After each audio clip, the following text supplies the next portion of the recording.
Let's go to Matthew next. Matthew, introduce yourself. My name is Matthew Henry. I'm a current Master's in Management student at the McDonough School of Business. My question is it advantageous for the next Republican presidential candidate to reintroduce Donald Trump's policies and rhetoric, or should they deviate from Trump and launch a new platform? Well, I've got thoughts, but don't want to monopolize. I'll go real quick. I'm sure Kristen's got excellent thoughts on this. Great question. It's my strong opinion that you can take some of Trump. I mean, he animated 70 million voters. That's not something you can scoff at, and look at some of the economic policies that I think created what was a thriving economy until the time that COVID hit. But there are aspects of it that have to be rejected. There's a reason that we bled white. We actually bled most major people groups. Let's say college educated voters. We lost suburban women. We lost senior citizens. That is a direct result of policies that weren't meeting people where they needed to be. So I think that's a big question to bite off. But I don't think you could run nationally and get elected again purely on what Donald Trump ran on in 2020. That said, I think he'll be the nominee.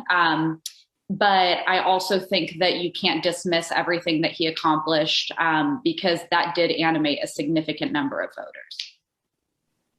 So my take on this is that the Republican Party, if the Republican Party is about Trump, if Trump is the core animating force, then that really limits the ability of the party to have any broader appeal. At the same time, if the party says we are not about Trump and we are actively disavowing him and we don't like him and we're making a clean break. The problem is that mathematically, he really did bring a lot of people into the political process who had been very disconnected from it previously, who are now a big and essential piece of the Republican base. So the question is, if the Republican Party gets caught in an are we for or against Trump battle, then either way you go, you're losing an piece that's necessary for the party to have a majority. Can I say one thing as well? If I read behind the question, what I think is behind the question, it's not a question about Donald Trump's policies. It's a question about the rhetoric and the behavior.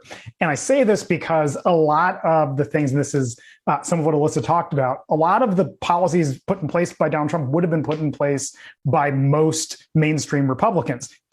Republican presidents, case in point, judicial nominations and the Supreme Court. You can't tell me that Kavanaugh and Amy Coney Barrett and Neil Gorsuch would not have been at the top of the nominations list of pretty much most Republicans were there to be three vacancies at the time during the course of the president's term.